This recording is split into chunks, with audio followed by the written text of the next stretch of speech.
Hey, fellow human. Thank you for hitting the like and subscribe button. There's also a way you can listen to my podcast on Apple Music, Spotify, and all the platforms available. Disorganized Productions. You can find a link to all my websites and to the podcast at the show description. Yeah, that's basically it. So if you do not want to waste time looking at my videos, you can listen to the podcast on all these platforms. Thank you for hitting the like and subscribe, and have a beautiful day, beautiful morning, or a beautiful evening, wherever you are on this beautiful plain planet. Good morning to you. Good day to you, Rob. How you doing? I'm not too bad. I'm not too Good. bad. I'm very excited to talk with you. I listened to your podcast on Flat Earth Files Yep, with David Hobbs, and George. then Shane has put us a bridge to us, Yes. which is great. And I was digging a little bit into your story and stuff like that, and wow, I hope we have enough minutes to cover everything, and if not, then we will do a second part just like that. Okay. Yeah. Yeah. I feel a bit unprepared because I was had a mad day yesterday, but I'm gonna leave the ball in your court and I'll try and bring it back. That's okay. Yeah. It's disorganized productions, right? It's Exactly. I There's organized guests. yeah, exactly. Um the thing is, I was preparing some stuff, so I know a little bit about you, about the introduction and stuff like that. Cool. So let me just get it headed on, and then I will give you a moment to introduce yourself, and correct me if I'm wrong. Yeah. Okay. Yeah. So, ladies and gentlemen, welcome to another episode of Disorganized Productions. Today, with a special guest, A.D. Jackson from the UK. He's a British Italian. He believes in God, but he's not in a religious way. He's a DJ. He likes to do DJing house, hard house, and trance music. He used to get guests for Charlie Ward show. He's a father of a daughter.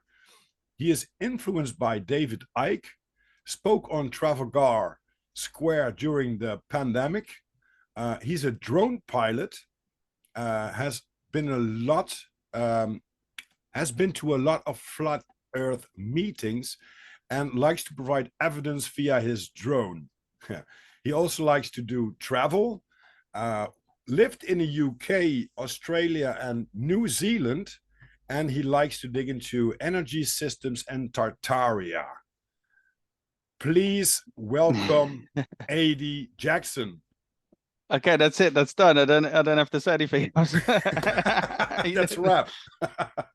Yeah, no, with David Icke, just clarity on that one. David Icke was a part of my awakening process, but I don't really follow David Icke anymore.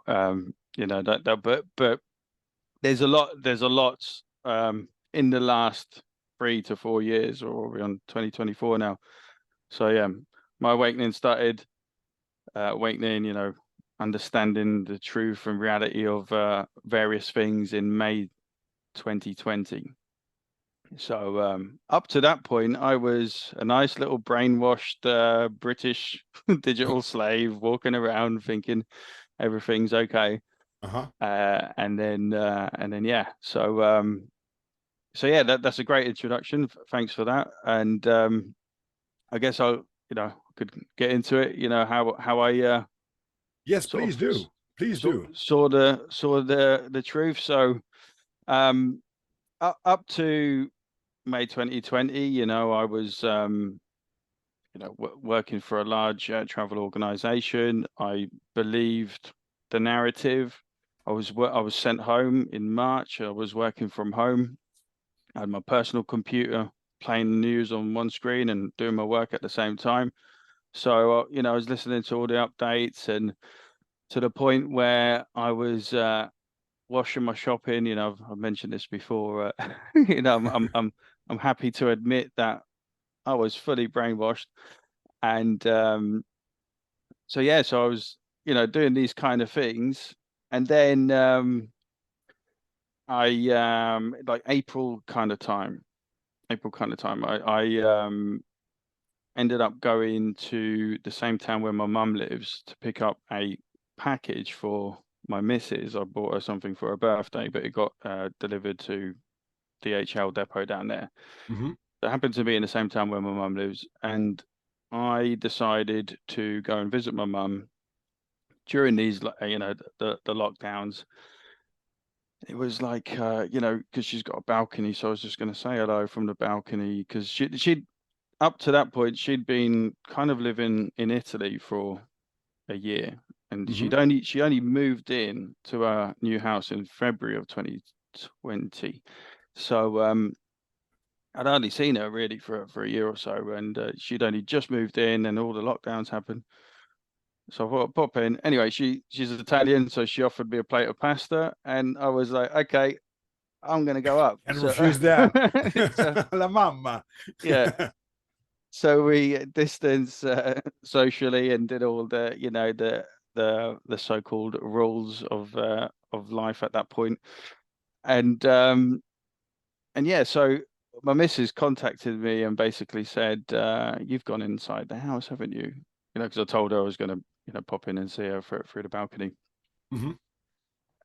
And I went, "Yeah, I have." And so we got into an argument basically, and she said, "You're not coming home. You've got to stay there for 2 weeks." And I was like, "I'm not staying here for 2 weeks. I haven't got anything with me. I've just come down to get your gift. I'm coming home."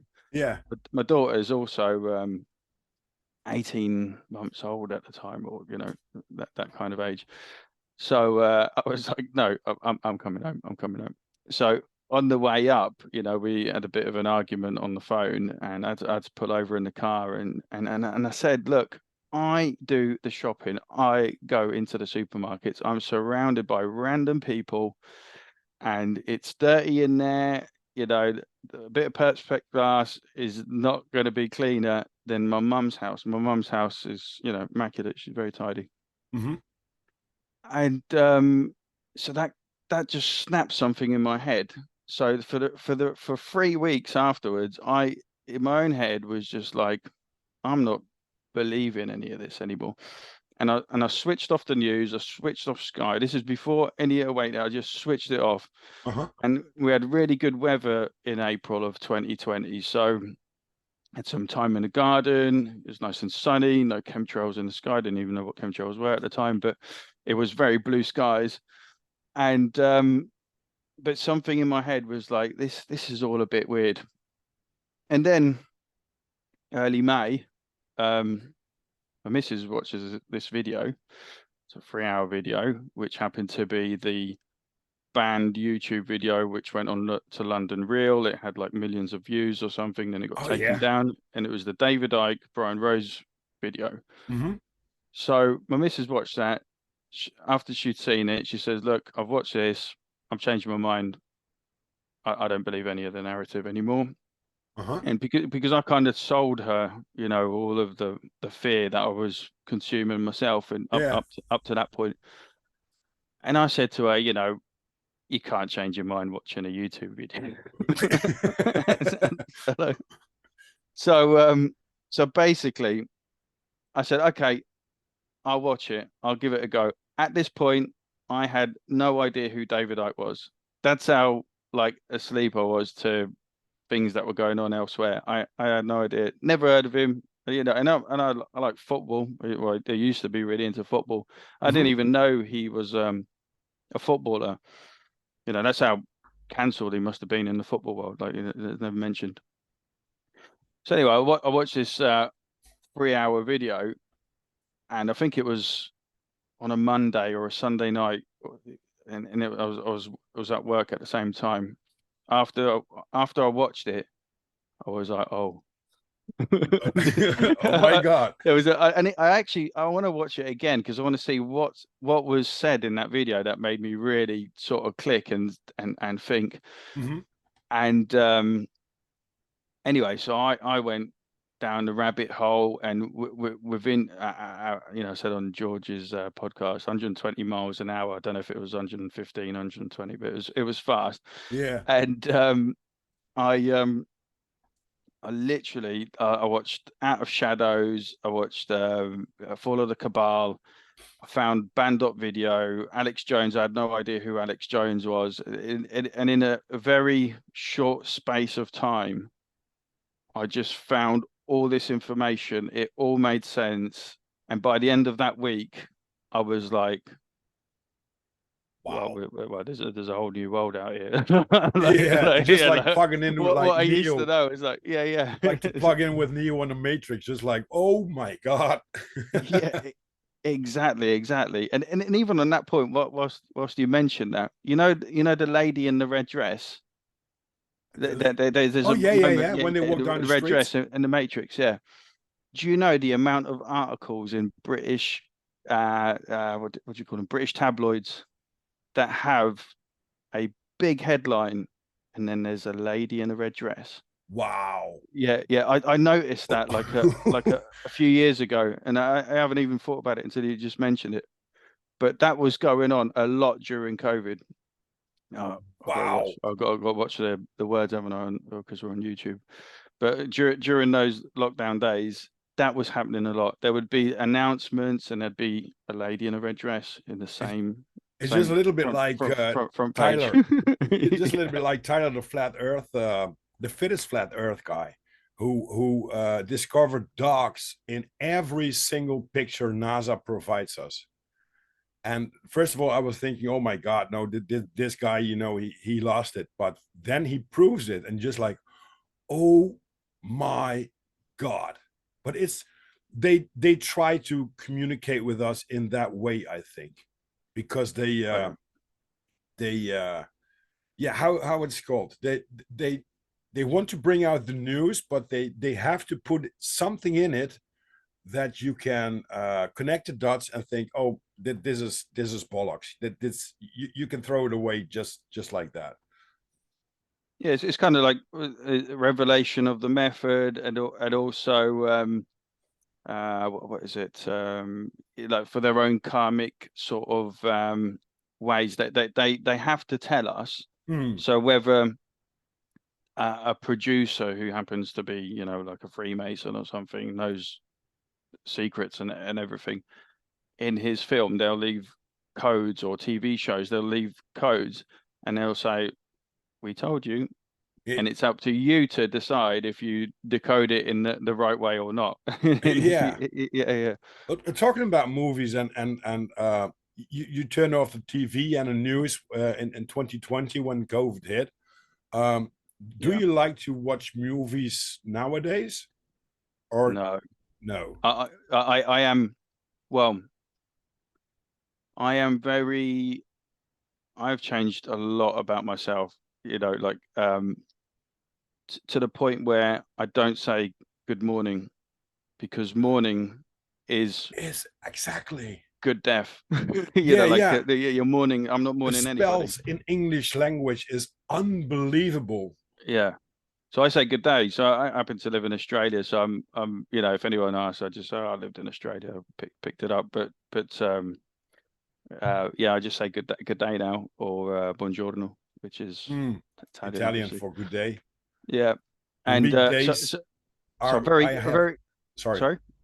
I have strong days, not weekdays. I have strong ends, not weekends. Yeah. And the crazy part is what you said, just like this good morning. Yeah. If you are a daughter or a son from someone, you say good morning, dad. What the hell is that? I mean, yeah. And mom, just like mummy, come. I mean, a Oh, mummy. like relate that to Egyptian. yeah. God, never even thought of that one. Oh my gosh. Yeah. Oh yeah. That's. But please go on. Yeah. So over this time, I've changed a lot. Basically, I've changed a lot. So as part of back to the awakeness, so something major happened at the end of that week, which I can't remember exactly if I was telling any family or friends at that point what I was looking at in that first week. But at the end of that week, there was on Facebook, there was a page, and it was an anti-Bill Gates page. And there was a lot of followers in there. I think it was over 1 million at one point. And on the comments, there was this girl who happened to share a website to, excuse me, a link to king.of.uk, which is a guy called Joseph Gregory Hallett, who was claiming to be the rightful king of not only England, but New Zealand, Australia, Canada, and other places in the Commonwealth. So I click on this link. By this point, by this point, I'd seen so much on the Q stuff, on the child trafficking, just everything at this point. So I click on this, and on this website, he's got like an historical count of the real story with regards to the royals, right?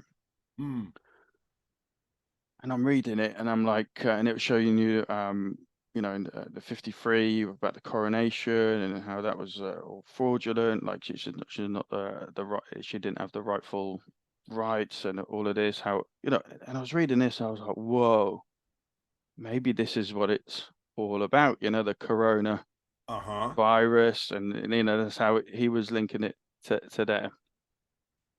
So anyway, for a few days after that, because finding this information out, I created a Facebook page. There was no Facebook page about him, so I created one, and I fell out with friends and family at this point because quite open mouthed, like I was sharing everything. And even when I think about it, it's so bad. Like I was sharing this kind of information with people that I hadn't really spoken to for a long time. But I was just so excited. I was like, look, this is all a scam. This whole thing. This is a bigger thing. I've certainly learned to change my ways. Let's put it that way over this time.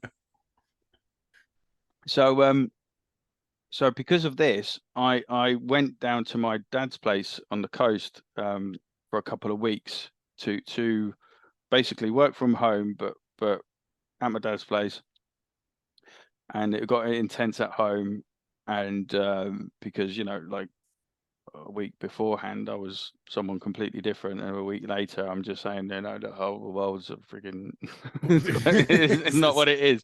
Right. So I go down there, and I'm at my dad's, and my dad and I are not on the same page of the COVID stuff at all. And it was a bit backwards and forth for the first few days that I was there. But then in the end, I was just like, let's not talk about it at all. So we got on all right, keep the peace, and I stayed there, and I thought everything was fine by the end of that 2 weeks. But yeah, me and my dad fell out for a while after that. But I in that time, whilst I was down there, I got in touch with Gregory Hallett, Joseph Gregory Hallett, and explained, I created this Facebook page and everything. And he said that he was getting a film crew together to do a documentary. I've got a drone. I said, look, I can come up and do the drone work for you. And yeah, everything is great. So Charlie Ward, and there's a guy called Jack Kidd, and David Mahoney.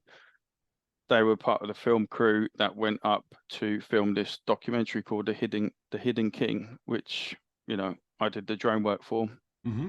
And so we get up there. So this was in early June. So at the time, the madness was still going on. But for me, from May to June of that time, all of a sudden I'm on my way to film a documentary like for a guy that's claiming the monarchy, which is a big subject. when you really think about it. Oh, absolutely. That could just shuffle the world a little bit. Yeah. So, I can understand why my friends were against my ideas and what I was doing, but I was just going with the flow. I was like, look, I found out all this information, and you're living a lie at the moment with all your freaking nonsense of social distancing and all that. If you want to believe all of that, go right ahead. But there's a whole different thing going on right here, and this makes more sense to me. So I'm going to go with that, and I'm going to have a look and see what's going on. Yeah. So I went up there and I did the drone work, and it was very well made. The guy who made it was he's a professional filmmaker and has done some bits. So really well produced, and it was great to be a part of. So the first 2 days that we were there, we're only supposed to be there for 2 days in this one property. I did say it on the Flat Earth Files podcast with George that Jack, who was friends with the guy who owned this big property, also had another friend in Norfolk, and rang him up and said, "Look, we're in the area. We were doing this filming," and the other guy said, "Yeah, come round. We'll put a dinner on and have a bit of a social." Turns out he's the neighbour, right? So, but these are big properties, right? So it was like a field away. So literally, we walked across the field, and we were at this other property, which the guy Jack knew both of these other guys separately, and they happened to be neighbours. Like, I mean, that wow, when 1 in a million. like when all of this stuff is going on, and like everything was aligning, all the stars were like everything was just like, wow, this is crazy. So off we went, and we ended up staying there for a week, pretty much 2 days there and 5 days at the other property, because it's a wedding venue. So it can host some people, and the guy's really sound. I'm still friends with him, who owns that property. And we just had a good time. Did the filming. I met many great people there, and there's a guy there called Tom Numbers who's very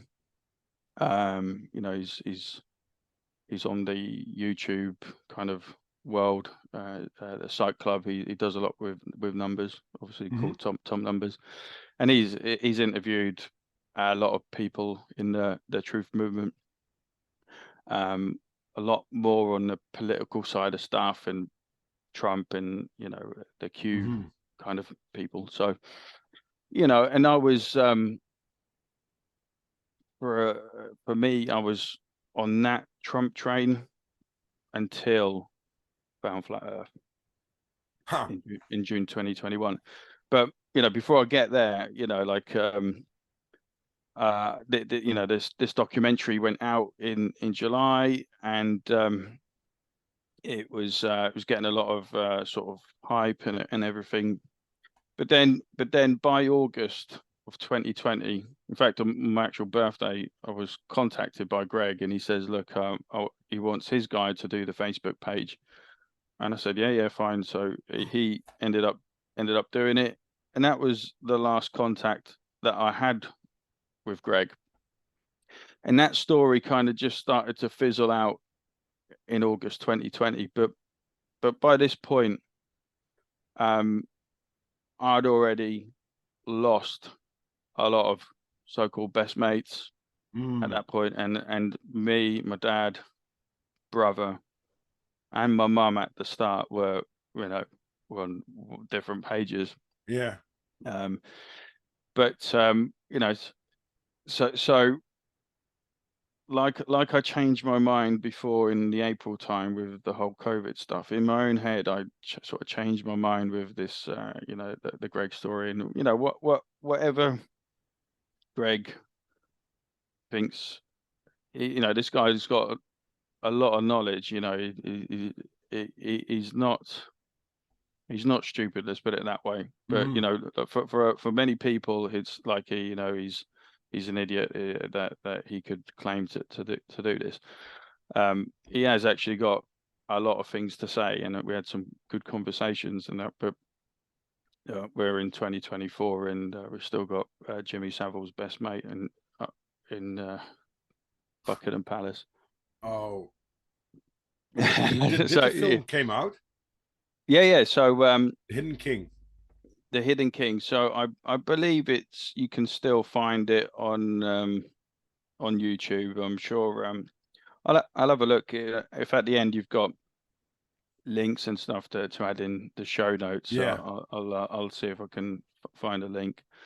So yeah, and it was well made. And then there was another part, Coffee with the King and Coffee with the King Part 2, and it was all filmed at the same time, but it was just released in 3 different parts. And well made. And then the story with that is they carried on filming a few episodes in Spain and Portugal, which is part of Greg's story there. But for me, I was not involved. I was not involved in the Spain or Portugal part kind of thing. So I just lost contact, and then at the same time with all that going on, I then found lots of videos of things going on for freedom for the children in the US. And then there was a girl here that decided to do it in the UK. So I contacted her and I was offered to help her to get on to the Charlie Ward show, to promote it, to get awareness of it. And it worked because her page had like 200 people subscribed to that page on Facebook, and then after the Charlie Ward show it went up to like 1,000, 2,000 people. Wow. So and through that, Lucy Davis was also helping Laura out at the Freedom for the Children. So on the 22nd of August 2020, we went to London. We met up I forgot where we actually started, near the London Eye. Lovely day, lovely sunny day. Met up near the London Eye, and there's about 2,000 of us all marching to to expose the child trafficking and everything that was going on. And up to that point I'd never been to a protest of any kind, and to be surrounded by all types of people, and like that all kind of done the research that I've been doing for the last couple of months was just eye-opening and refreshing. I actually spoke to a few people that had actually suffered satanic ritual abuse. They've actually been through it, and to actually, it's very emotional stuff, right? To like I have, not suffered in any way at any point in my life, but then to actually speak to people face to face that have gone through that kind of stuff, you're like, whoa, So like I said to George, like the armor of God just seems to get on it, and you're good to go. Like this is it. So and then that at that point the police were walking with us. They made sure that we walked through the traffic. We walked over, past Parliament, Big Ben, up to Buckingham Palace, and they let us do it, and they assisted us. Wow. Yeah. And then the next week happened to be the anti-lockdown marches, where David Icke spoke at Trafalgar Square. I think that was the 29th of August, which was a bank holiday weekend, but obviously everyone was still living in the fear, and it was a different type of weekend. So through that I met Tiana at that march, and Tiana's done a lot of interviews, so I set her up with Charlie Ward. She had an interview with Charlie, and she kind of went on and did her own thing. And I've had a chat with Tiana and David Weiss later on. Like I saw that one. Yeah, I saw that a year podcast. later. Yeah, and I was because I haven't got a show or anything, I was like wanting to go on chat to David Weiss, but I knew Tiana, and she had a good platform, and she had some good interviews beforehand. So it worked out that way. That wasn't until September 2021. So like we're still in sort of excuse me, 2020. So yeah, going to the marches, so from 3 months ago, watching the YouTube thing with David Icke and Brian Rose, and the next thing you know, I'm in Trafalgar Square, and David Icke's chatting away, and the front line, the Daz band, that's you could stick the new world order. Yeah. Do you remember Oh that track? yeah, that one. Yeah, that was all sung in Trafalgar. Honestly, like when I think about it, it was just one of the most amazing things to have ever seen. Such a you don't really know it at the time, but it's like a very historical moment in. Oh yeah, the energy must be unbelievable great. Oh yeah, because you knew you weren't allowed to be there, and then all of a sudden you're in central London at Trafalgar Square, and you're meeting people that were all done the same research. You're not alone. You're not alone basically. So I felt, wow, this is great. People are waking up. We're going to defeat this, and we're going to defeat it very soon. Obviously, that wasn't the case, but I went every week, and I was making lots of friends in this time as well. And I was going every week, but as the weeks went on, the police started arresting and beating people up for no reason to cause a reaction. And when you see it in with your own eyes, and I saw some of the footage of what was going on in Holland as well, in the Netherlands. Yeah.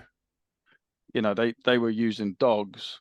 I've seen footage Everything. Where dogs, battens, horses. They're really going for it in the Netherlands. It wasn't quite as bad as what I saw what was going on in the Netherlands from Telegram and everything, but it was bad. They were getting old ladies and chucking them to the floor, and unbelievable. Yeah.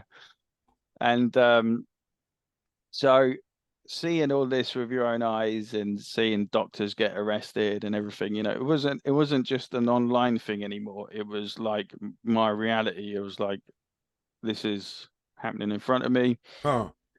And I then started to think, right, this whole new world order agenda, this is in real time. It's what they want. It's happening right now. Yeah. It's happening right now. Yeah.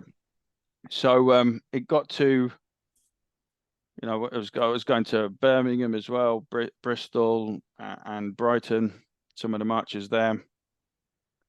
I actually spoke at the Oxford one. Yeah, like a 10-minute speech, right? That was when you came out of the hospital because you were hit. No, that was a couple of years later. So okay.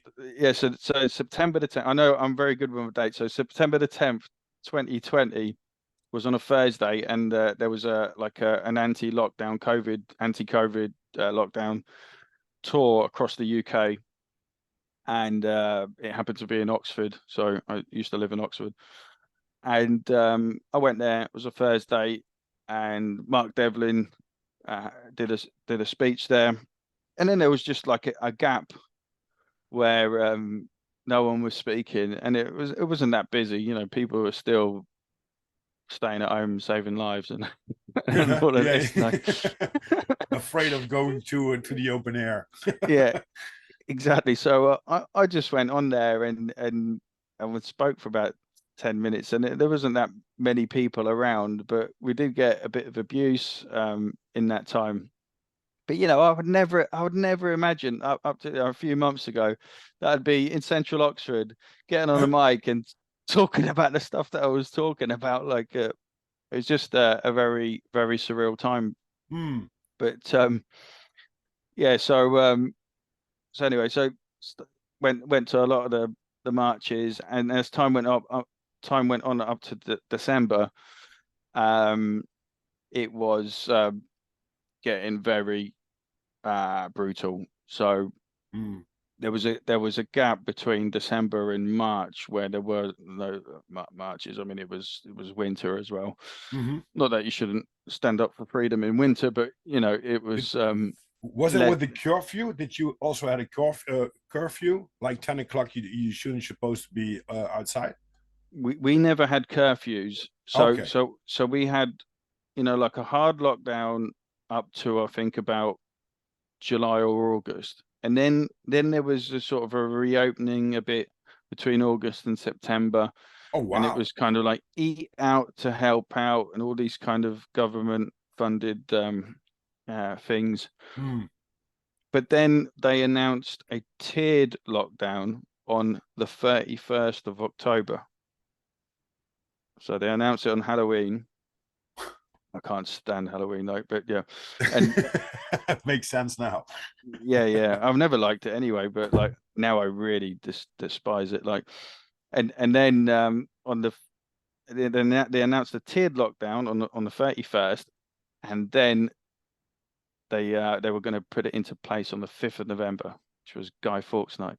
So when dates and what had dates of meaning and words of meaning and all of this, so that was what they did, and I was like, can nobody see this? I mean, it's so blatant. Just shout it out on the roof, just like, Yeah. what? Come on, just look one or two YouTube things that I will send you. Look at it and make up your own mind. And there's no way that you can beat around the bush. You can Yep. see them right in front of you, but somehow people are just like, okay. Yep. Yeah, just flies over their head. So yeah, so they announced this tiered lockdown there in November. So then all the counties became like tier 2, tier 3, tier 4, and you could see all the fear, like Manchester's gone red and London's Mm. red and Oxfordshire is yellow, and I was just like, crazy. It was a crazy time. So I said to on George's podcast that although all of this was going on, I still had a fairly young daughter at the time, and we were enjoying ourselves. We were having family times. We were going to playgrounds. We were going for walks. We weren't stopping that.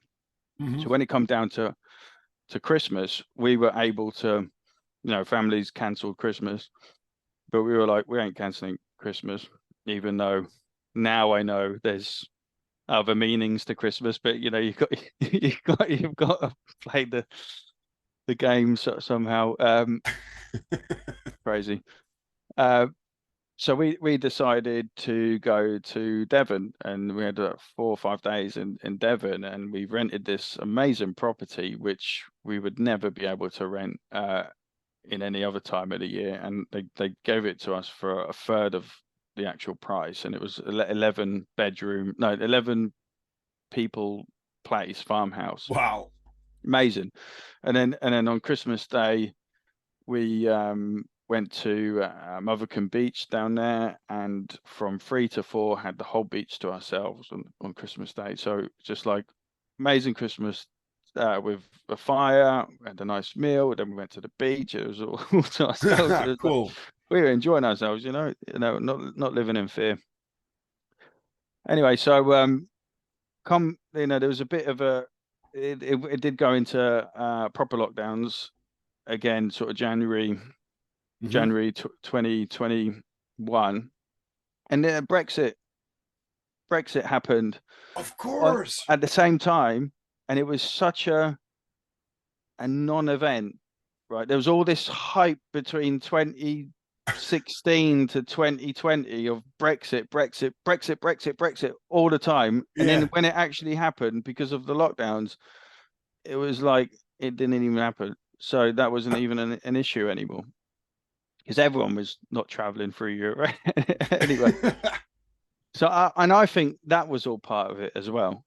That all of that was now looking back was just distraction. Yeah. And in the meantime, 100% scripted. John Hopkins University, Bill Gates, Event 201, all of this stuff was going on elsewhere. But in the other countries, you're thinking about Brexit and all of this kind of stuff. Just distractions.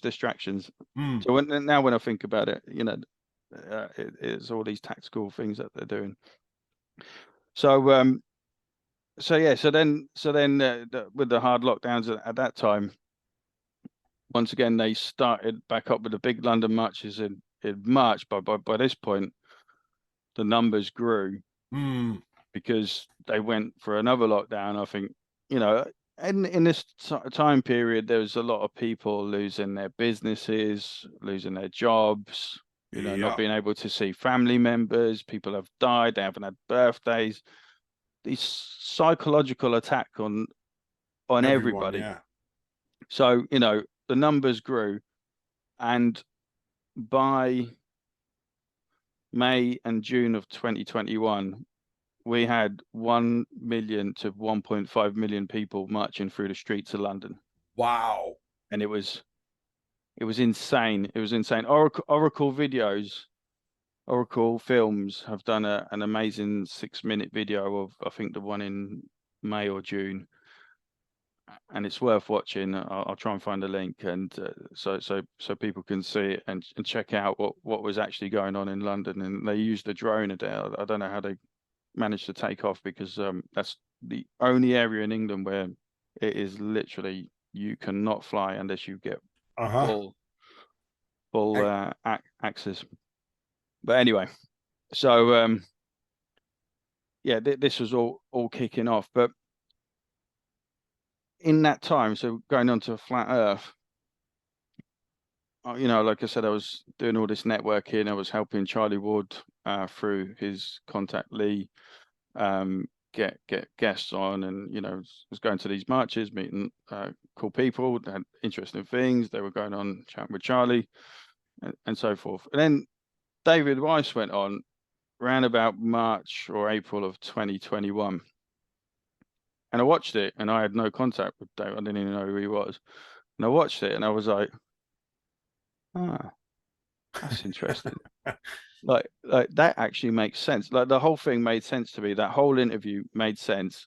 Yeah. And I'd heard other commentators in the truth community talk about it, say the Earth is flat, but I'd never seen any content up to that point. I'd just heard saying, yeah, the Earth is flat, but it wasn't like, oh my gosh, that's crazy, because I never trusted the moon landings.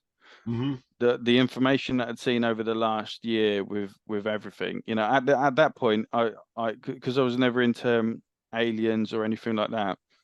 I was for that year, so 2020 to 2021, because, like, maybe all of this is true. Like, maybe there are aliens, maybe there are bases on the moon.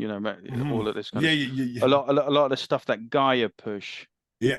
Gaia gets sponsored and ads on YouTube, like, so that was all kind of in the background, and all of this, and the Intergalactic Federation and all of this kind of stuff that was talked about.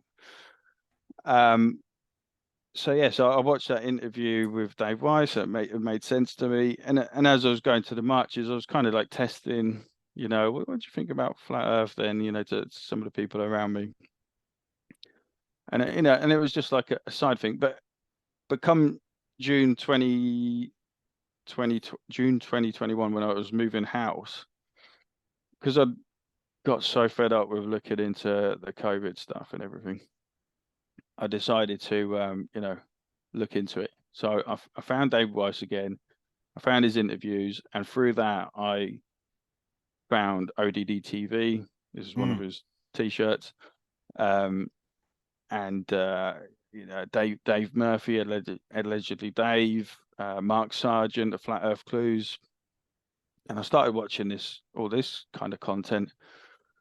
And by the time I'd had the moving date, that we moved house, I was like, it's 100% flat.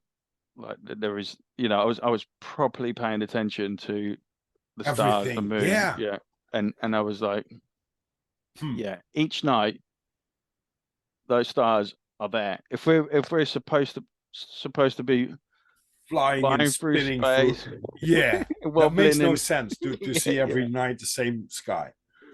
Exactly, and at that time of year, it was June. It was nice weather, and I don't remember the chemtrails.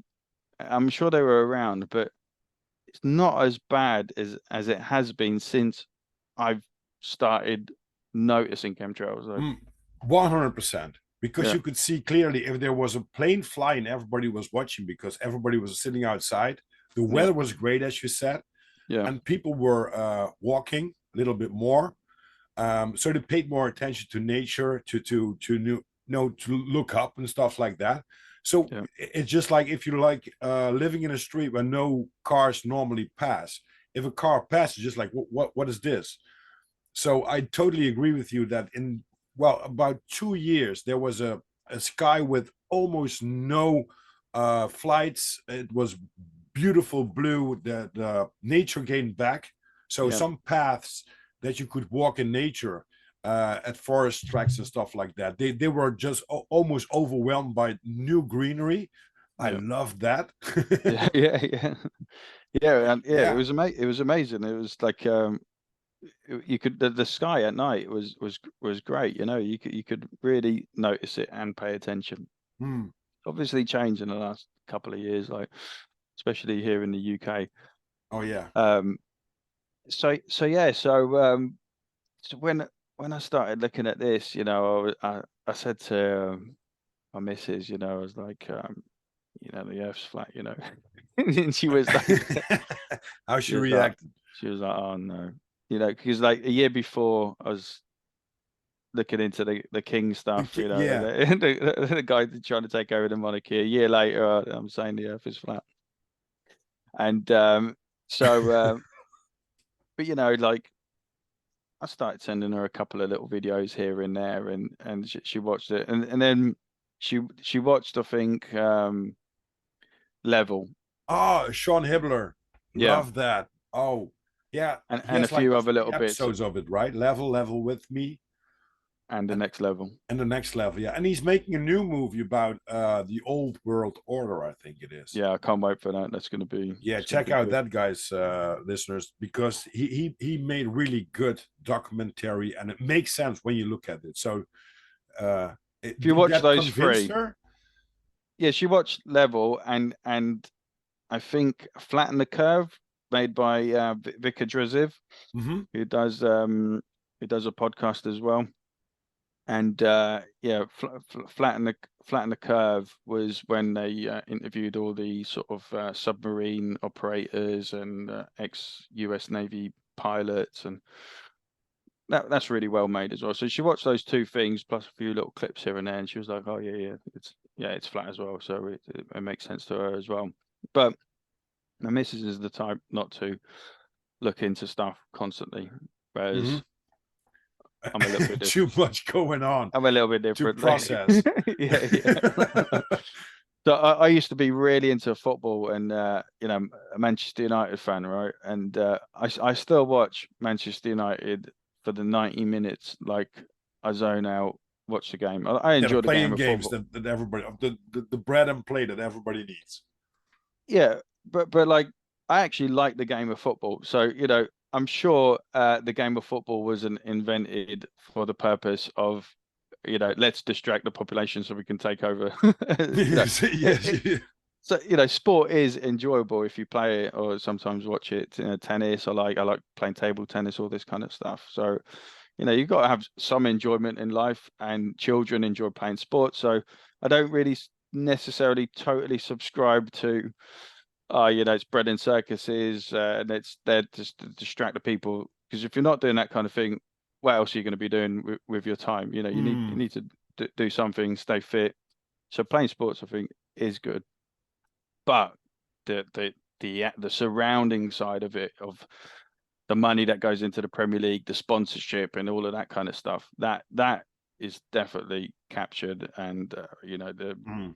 showing what they want you to see using big football players with the one-eyed symbolism and all this kind of stuff. Oh You know, yeah. that's definitely going on. So I've at this point I do watch the game, but there's no after talk, pre-match talk. I used to watch All Man the crap United around it. fan channels. Yeah, no, I'd waste so much time watching that stuff that I just yeah, just don't bother anymore. But Hmm. yeah, so So yeah, did you want to ask me any questions, or I've been chatting?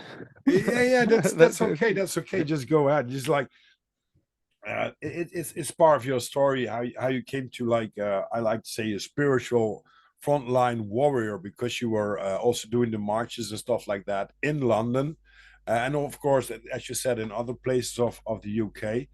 Were you feeling at one point when you saw with your own eyes that the police was was doing a lot of bad stuff that doesn't make sense, like beating up people and stuff like that? Weren't you afraid about your own life then? Yeah, weren't you afraid about getting arrested and stuff like that? And yeah. Um, yes and no. I mean, I was very close to it. I had friends that I was with, a mum and son combo got arrested. Um, there was the mum, son and daughter, and the mum Mm. and son got arrested. I was very close to it, but I wasn't shy in letting my feelings. Let's put it that way. I've got this little bad boy that I got off. Oh, oh, I was letting, ladies and gentlemen, he's yeah, showing what's it called? A metaphone? No, megaphone. Yeah, yeah. the So megaphone. Yeah, yeah. megaphone. So yeah, That that makes went some with me. noise. Does make some noise, and I'm loud enough without it anyway. So yeah, I was just very I guess aware of where I was at these points. If the I don't know, but the thing is though, they were just randomly picking people out of the crowd. Mm, So someone could just be walking along and they just pick them out, throw them to the ground and arrest them. So yeah, that could have unbelievable. happened to me. So when you were walking around, you were you know Yeah, yeah, alert. yeah. Yeah, You look around just to be careful about what could happen, of course. yeah.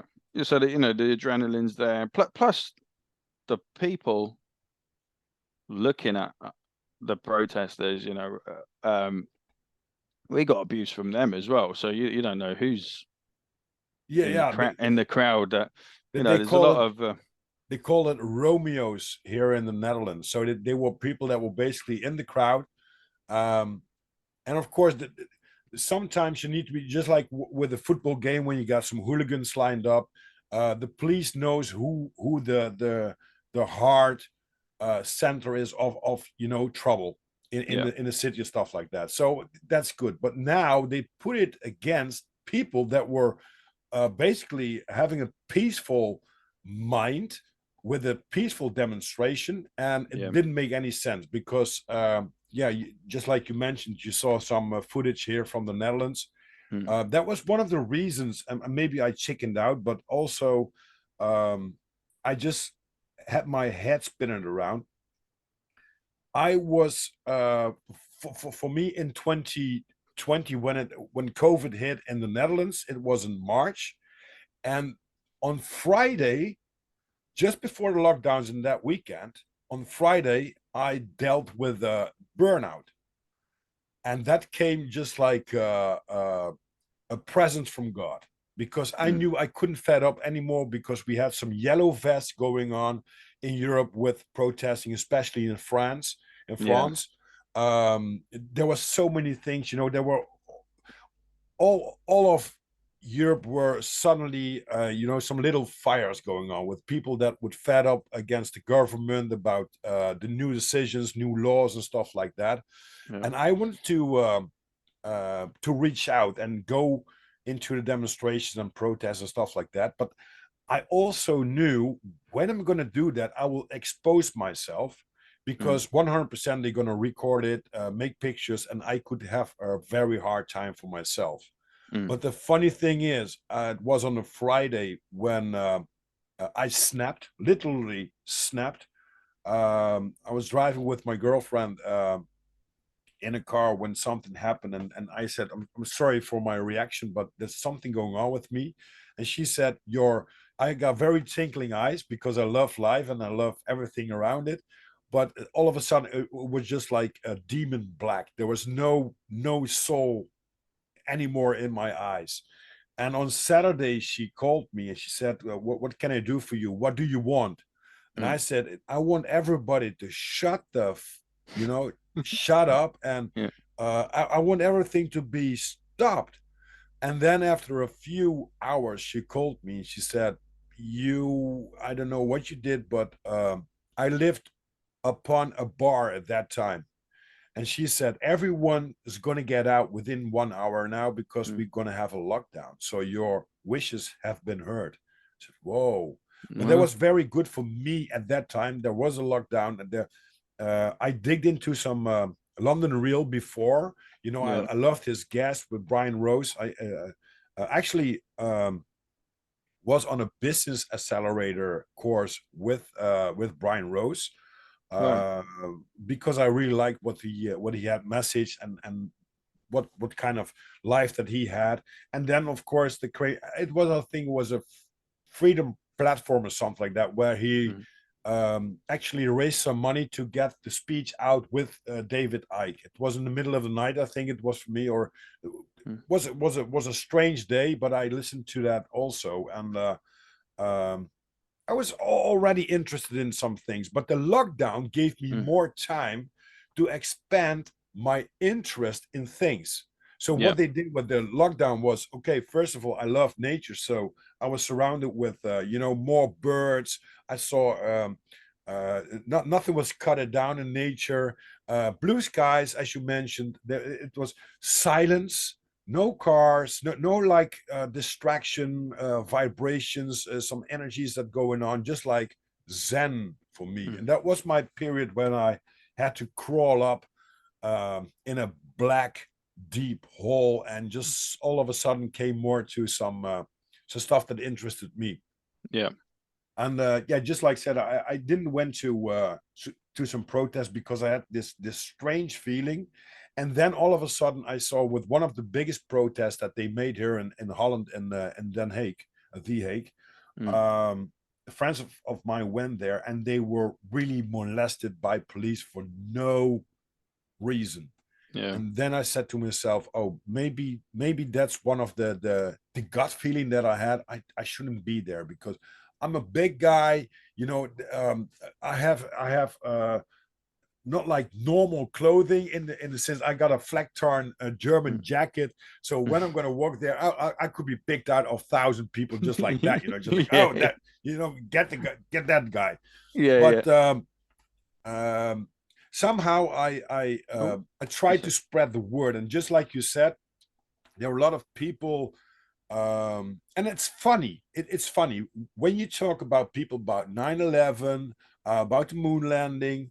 And George Hobbs always mentions that, but it's true. Or about the pandemic. These are some topics that people can get a normal relation to you if you disagree with them somehow. Sometimes it's a little bit more verbal fight, your word against them. yeah. But when it comes to all the studies that you did and all the people that you talked to and all the videos that you looked at, wait a minute. I don't think we're living on a globe. Whoa, there's some, you know, there's a king who raises his castle and you can't get in no other direction than okay, maybe we should stop talking about this topic because it makes no sense. And just like you said, there are a lot of people, a lot of friends, and also family that just like, oh no, Rob, he lost his way, and they don't even want to look at evidence, even when you talked about a topic, and you say, okay, I'm going to send you a link, just look at it, and you send the link like a 50-minute video, and within 2 seconds, oh, this is bullshit. Yeah. You haven't looked at it yet. So yeah, that was one of the hard things for me. But you did also, or you also had did this virus going on in you, right? So you went to the hospital coughing up blood, Right. as I remembered, and you didn't want you didn't want the test, but yeah, they did anyways. So do And they do you want, want me to explain that yeah, what please do. happened? Okay. So yeah, so on the timeline, so June 2021 to December 2021. Before I touch on that, I'll just say that I started doing some local activism with a thing called Rebels on Roundabouts, holding the yellow boards because the website here is called the Yellow Card Scheme. So if there's Uh-huh. injuries, you go on Yellow Card MHRA. So we were standing on roundabouts and we were doing local activism in Oxford and the Cotswolds, and this was happening across the UK. So a lot of the main sort of protests had now sort of fizzled out from London, and everyone was just doing more big meetups, some in York, some in Manchester, and in obscure places.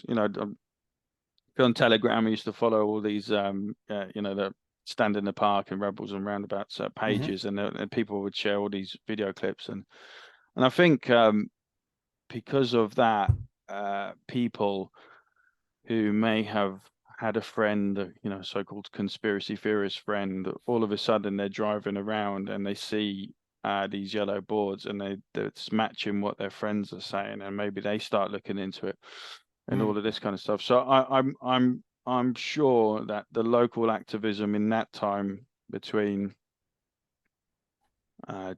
June, the sort of August 2021 to February 2021 stopped the lockdowns. They stopped it in February 2022. Was getting And too much attention to that they it was, knew yeah, everybody's waking up, right? yeah. I believe so. But yes, my time in hospital, so, like living these last 2 years at this point. So this is December the 28th. December the 28th, I was with my family.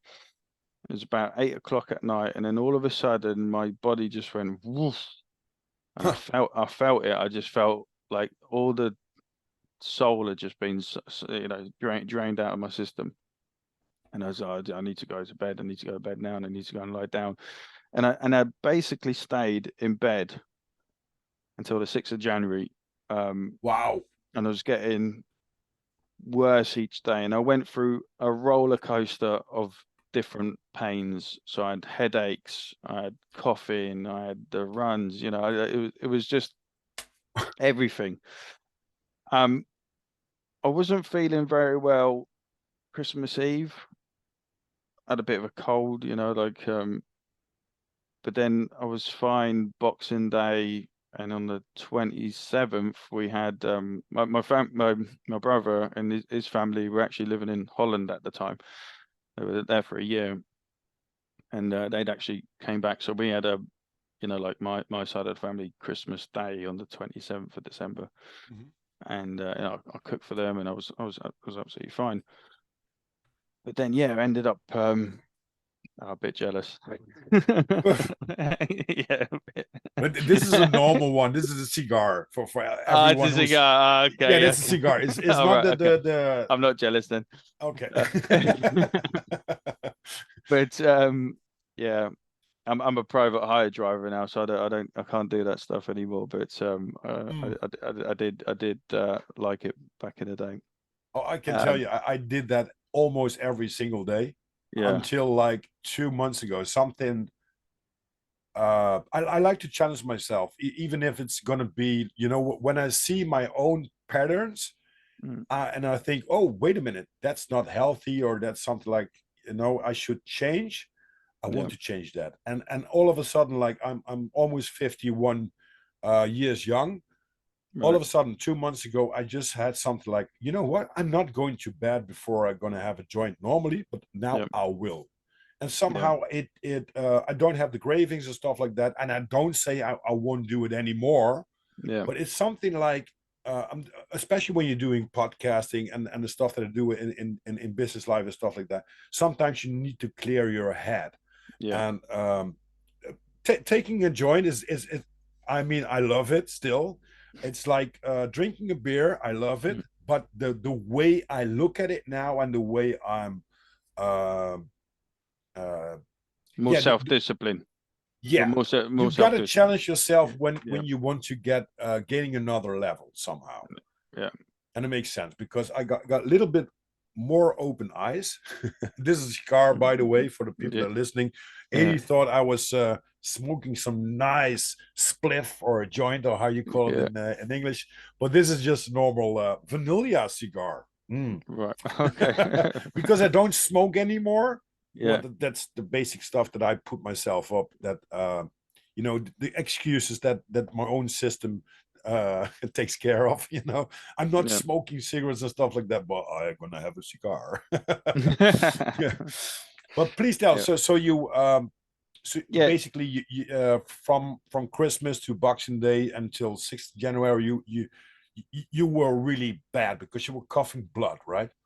Yeah. So up on the 6th of January when I woke up, that's quite a date, isn't it, with the so-called insurrection in the US and Epiphany as well. It's quite an important date in the calendar. But I I yeah, well, I basically woke up and I was coughing blood, and up to that point, because everything that had been researched, I didn't want to go to hospital, but my missus was getting in a bad way as well. She was starting to really deteriorate and wasn't able to look after me anymore. My daughter was uh near 3.5 or something at the time. So you know, toddler, fairly young, needed to look after her already. So I just called up the 999, and they were within the house in an hour. Hmm. And within an hour and a half, I was in the ambulance, and they wheeled me away. But I was so sort of strong-minded that I thought that I'd be back the same night. Wasn't. Yeah,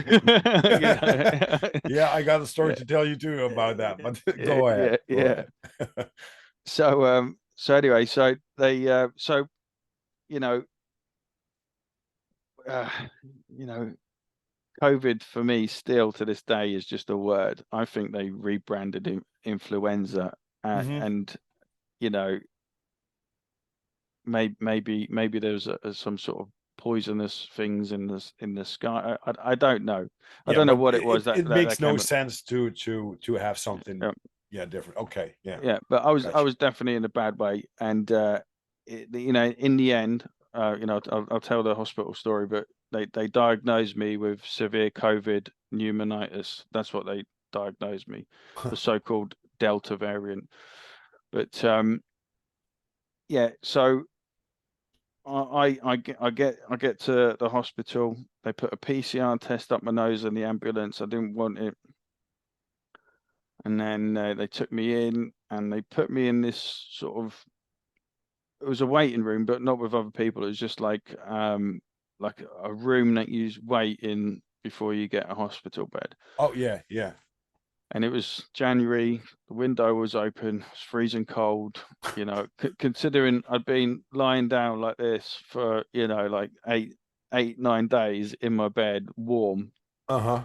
to then be luckily I wore my dressing gown, so I had my dressing gown, but window open. I feel cold thinking about it. And then yeah, so I'm in this waiting room. So I get there about 11 o'clock in the morning, and then I get these doctors coming in. They're all asking me all these questions. Have you had the jab and all this kind of stuff? I said no. It got to about 2 o'clock in the afternoon, maybe 3 o'clock. I'd been for a CT scan and all of this. And this female doctor comes in, and she basically says, quite calmly, sits down next to me, we're going to give you remdesivir, we're going to give you tocilizumab, and all of this, and kind of said it very casually, got up and left. And I Hmm. was like, remdesivir, where have I heard that before? So I you know all the research and everything about everything. I'd kind of heard about remdesivir, but I hadn't really looked into it too much.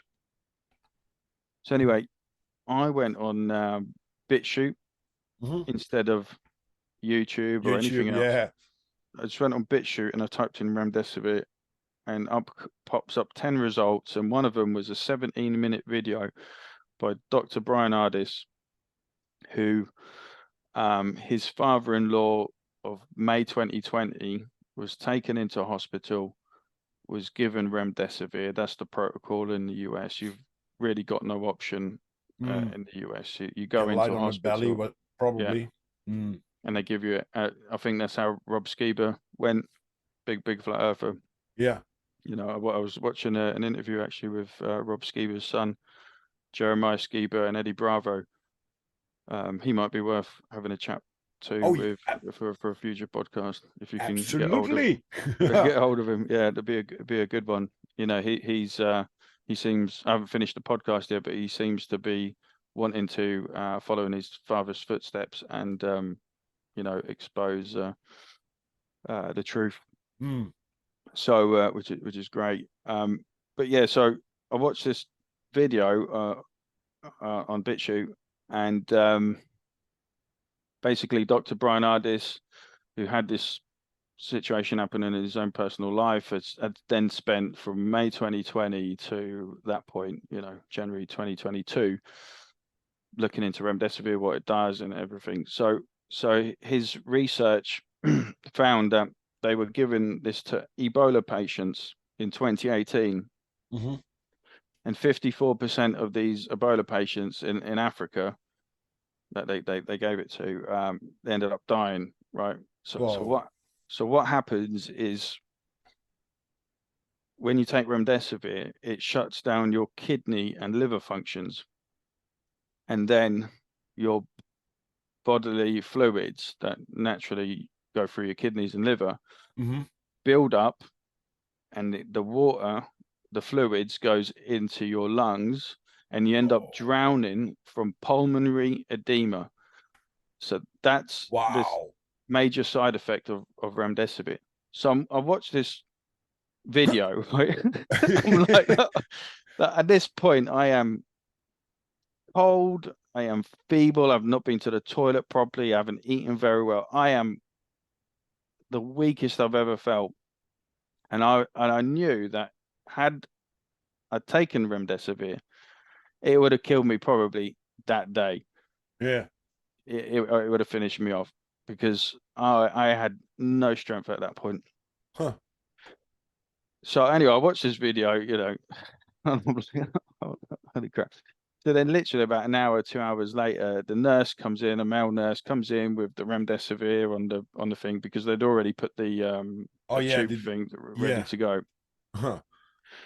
And and another thing, they gave me another PCR test in that waiting room against my will. I did not want it, but she just shoved it up my nose, went like that, and you know, jammed it up. So two of them. The one in the ambulance, he was a bit more nicer about the whole situation, but not the nurse in the waiting room.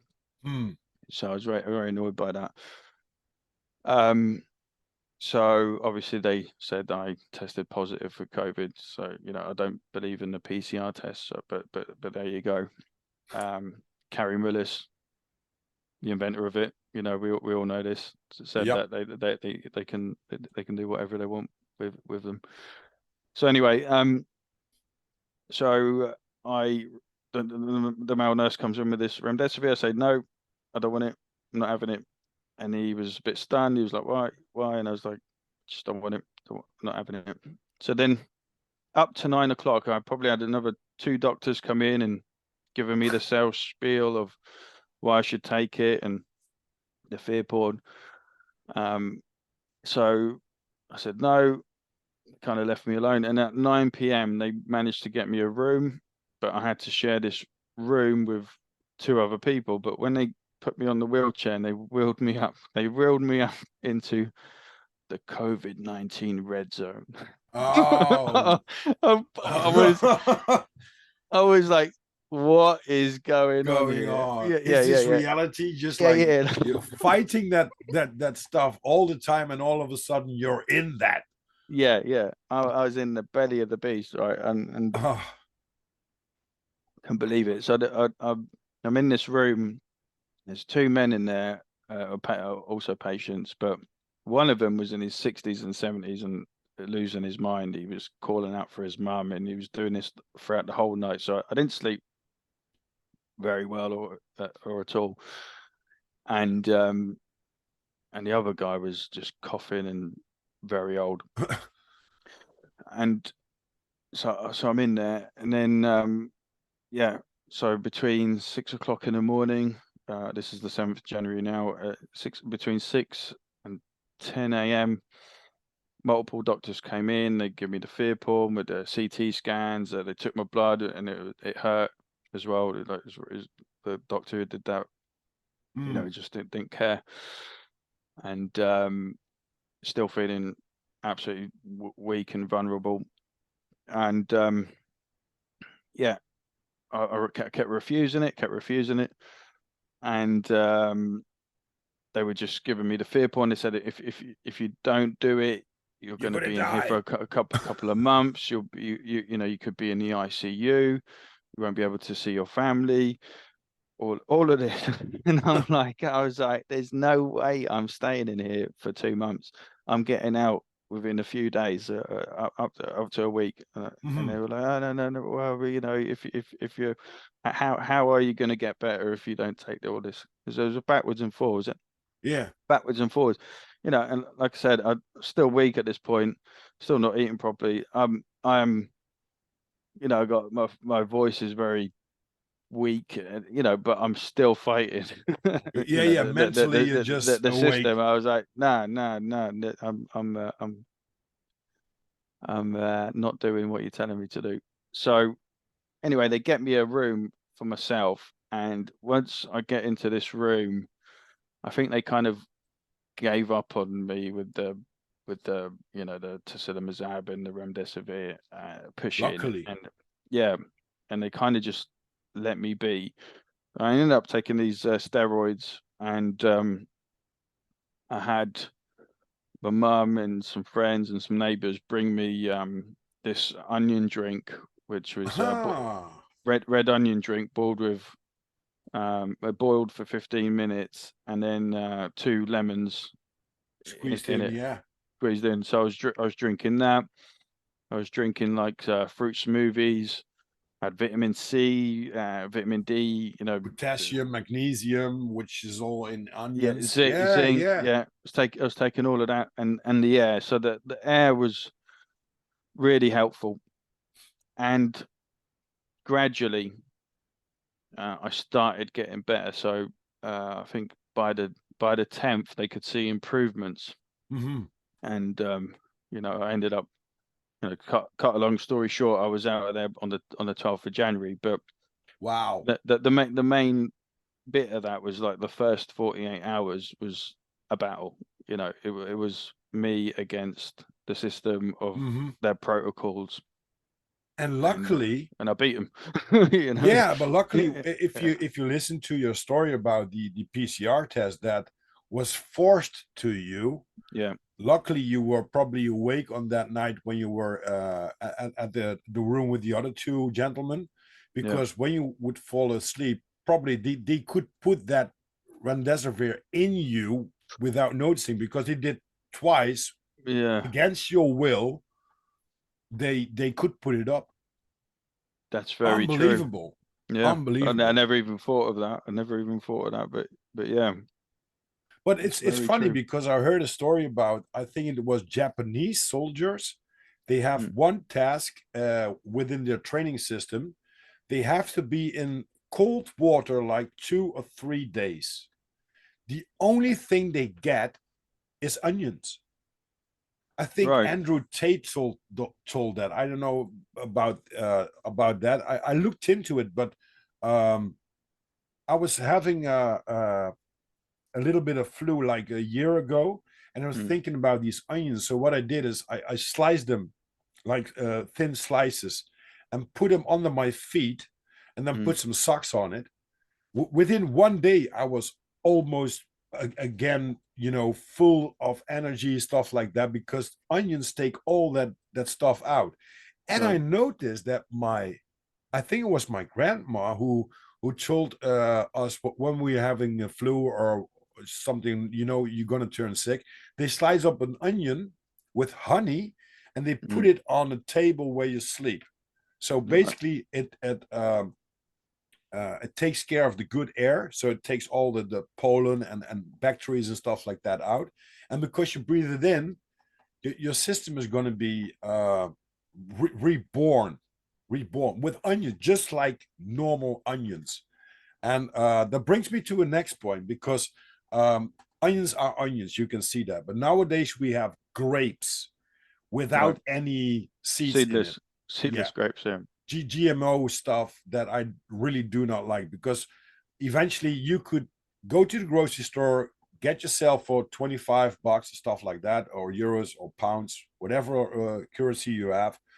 You can buy some food and take a little bit of that and otherwise grow some new food with it. And within 1 or 2 years or whatever it takes, you can harvest your own food from the normal grocery stuff.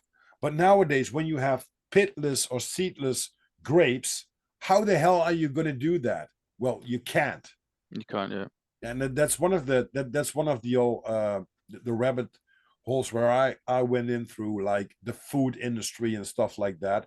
Sean Hebler has a great documentary about the meat industry. I used to eat a little bit more meat than I do nowadays, because now I want to have a very selective mind about what kind of meat I eat. Yeah. But to skip branches like a squirrel, you're also a DJ. Yeah. Yeah. And if possible, I'd like to promote a festival that I'm DJing at Please do. In June. So it's June the 27th to the 30th, I believe, and it's the Sounds Beautiful Festival. Okay. So anyone interested in going in the UK, if you want to use all in capital letters ADIJ as a code when you book a ticket, it helps me out, and it also helps them out knowing who's bought tickets from what DJs and everything. But what kind of music do you play there? So at that festival, because I'm playing in the daytime, I'm going to be playing old school house music from the 90s, early 90s. and I have never played out that music before. I played house music, but not old school house. I've only just managed to get hold of some tracks and only just started to DJ. And it's a very, because the structure of old school house is very different to the newer house. Oh yeah. It's like very quick mixing and all of that. So I'm not good at I'm not perfect at it yet, but by that point I think I'll be comfortable enough to play it out. And yeah, I used to love going to a night in Ibiza called Retro, and I've played in the back room, but I played funky house in the back room, but in the main room was the 90s piano house. Yeah, Piano. right. Yeah. Cool. Well, it's one of the hard styles. The hardcore style was developed in the Netherlands, and I know that I wasn't into the house scene, not at all. And I went to Italy, which had at that time one of the biggest open air discos. It was Rimini. huge. It was Janux, I think it was called. Janux. In Rimini. In Italy, yeah. In Rimini. Yeah, in Rimini, exactly. Yes, I've been clubbing in Rimini. I'm half Italian, and so So we went there, and they had this DJ contest, and a few of these guys from our bus, the Dutch guys said, we're gonna be there playing some house, and I said, oh, well, cool, And it was at the time where house wasn't mainstream at all, not at all. The Prodigy wasn't on the radio, stuff like that, and they put it up this record, and it was just like the real Dutch hardcore. Right. So they won the contest, and it was at the time when I like to move it. I like to. Oh yeah. It was one of The the one that touched the mainframe of music, and yeah. yeah, I had then Eric Murillo did that track. yeah, yeah, exactly. Real to real. Yeah, Yeah. for real, Yeah. to real. In a, it's Yeah. yeah, Yeah, and he's a then I rapist, but went to some house parties here in the Netherlands, which were the hardcore parties, and I touched based on a lot of the acid house and stuff like that. I really like that. yeah, Um, that's it. Yeah, and underground, we got a message on our Ericsson mobile phone, just like 11 o'clock in the evening, just like, if you go to there and there, you need to walk like 3 hour of a 3 mile walk, but there's a place in the woods, and there's a bunker, and we're gonna play some music. And this sound systems were going on, stuff like that. I had a great time there. It was a beautiful people, great music, and there was a lot of drugs involved also, which made it probably good. yeah. What kind of gear do you use to play your? Because I got a DJ 400 table right here for record box. I Yeah, Pioneer DDJ 400. Yeah, yeah, Yeah. I bought that. Well, 1 month when we were into lockdown, Mhm. because packages were sent and stuff like that. Just like you said, you shouldn't greet your mom and stuff like that, but you could get some packages. The meals were on the front porch.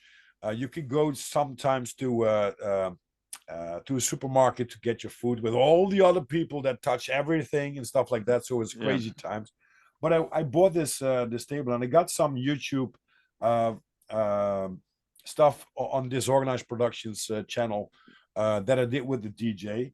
And I really liked it because I want to mix some rock and some heavy metal stuff into the house also a little bit. Right. So because I like music somehow, and I spent hours and hours, and it learns very fast. I had this Beatport. I think I took some tracks that are allowed the high quality, so you can really do some stuff, and Yeah. then start up the thing, and then within a few minutes you be lost for hours. And then trance. I like trance also, but Yeah, cool. that's one of the styles I play. So yeah, I learned to mix and trance in 1999 on vinyls, and then I played my first club, which was Sun Essential at the Q Club, which is a quite a amazing venue. It's gone now. It's not doesn't exist anymore. There's a documentary on it about the Q Club, and I played in the members room there. And I played hard house. So I then kind of had this like hard house time, and I played across the UK. I was never like a major DJ, but I certainly had a taste of it, and Wow. I've played the Sanctuary in Birmingham in front of 1,000 people in the same venue where I've seen Paul Van Dyke and everyone else played. So Wow. different nights of Hard House Heaven. I played there, and it was like to have gone clubbing there, and then all of a sudden I'm in that DJ box playing in that club. I was like, wow, this is amazing. Wow. It's just like So, being on a protest and then all of a sudden be in the belly of the beast, like in a hospital. yeah. So somehow you're manifesting something that works all right. And now you're Yeah. playing on a festival. Yeah, And it's funny that like I kind of visualize like when I go on holiday, when I plan a holiday, for example, went to California with my missus over 12, 13 days, and I used to work for a large travel company, so I know what I'm doing, and I planned this trip, and I kind of visualized everything that we were going to do, and we went and did it, and not to the T, but we had an amazing time. I mean, it was literally like 12, 13 days of constant good times, and it was, wow. I kind of visualized it all before. and then I went and lived it. You know, Wow, that kind of cool. that kind of Because thing. you had traveled to a lot of countries, like New Zealand, Australia. You lived there, Orlando, Two, Finland, yeah. Asia. So I've lived 2 years in Australia. I've lived in New Zealand, and I've lived in Milford Sound in New Zealand. I've spent 8 months there, which is one of the most iconic parts of the South Island. 3 months in Queenstown, which is the adventure tourism capital of the world, so they say. There's a lot of things you can do there. Then Hmm. I studied in Lapland in Finland. I did an Erasmus there, and I was not far from Rovaniemi, which is 60 degrees north on the circle map of Wow. What you the world. studied there? Adventure tourism. Okay. Yeah, that's what I got into. And then obviously I spent about 5 years of my childhood in Italy. Um, I obviously lived in England, and then I did 3 summers in Ibiza. So I DJ'd out in Ibiza in 2001, 2, and 3, and I saw 9/11 happen in Ibiza after I'd been out on a night out, if you know what I mean. So Yeah. I was a bit emotional Oh, seeing that in real time. is it a Um, trip or is it just like a reality what I see now on TV, right? yeah, it was, like, so from seeing that, um, it was, I really felt, the 9/11 for years afterwards. Any footage I'd saw, it was really, Mm. trauma-based mind control, that, Oh, absolutely. and to see it when you'd been out, if you know what I mean, you felt it even more. Huh. Um, so yeah, so I've did that, and then obviously I played Orlando. So I did a summer season in Orlando, and I worked at Universal Studios, which Wow. happens to have a globe as the as it spins around, at the thing, and And you for the know, listeners, A is wearing a fake instead of NASA t-shirt. I love yeah, that. Yeah, yeah. yeah. It's ODD. It's got ODD TV on there. I bought it. Yeah, I had an interview with Dave Weiss like 3 weeks ago, 4 weeks ago, and with Yeah, Mark Sargent also. It was almost in the same weekend. And yeah. wow, if you only see what kind of evidence that Dave and Mark proves, that Mm. then you can say, that's not true because it's evidence. It's nothing like okay, we're going to tell you because we're wearing a lab coat, the Earth is a globe. We do not have anything that can provide you for the truth, but that's how it is. No, no, no. And as I call truth seekers, critical thinkers, sometimes you know that somebody is calling you or telling you BS. Yeah. And what we can do nowadays with the technology that there is, we can dig into some stuff and see for ourselves. Wait a minute, it doesn't make any sense.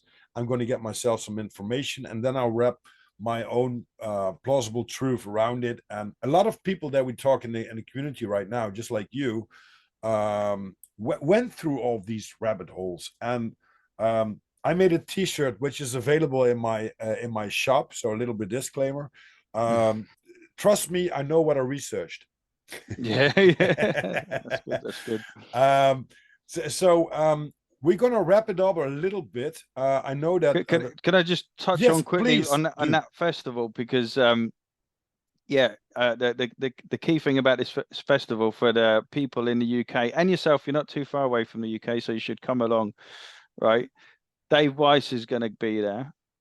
Allegedly, Dave Murphy's going to be there. Ian Leahy, who runs the Flat Earth Social in Bournemouth at the end of the month, so each today we're in the 30th today. Yeah, so tonight there's a Flat Earth Social live link up with Dave Weiss in Oh Bournemouth. wow!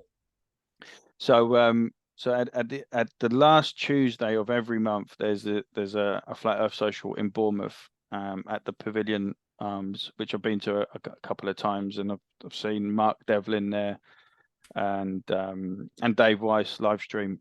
But so Ian Leahy, who runs Flat Earth Social, has been in Mexico with Dave Weiss. his wife and his wife that have been posted on the Facebook.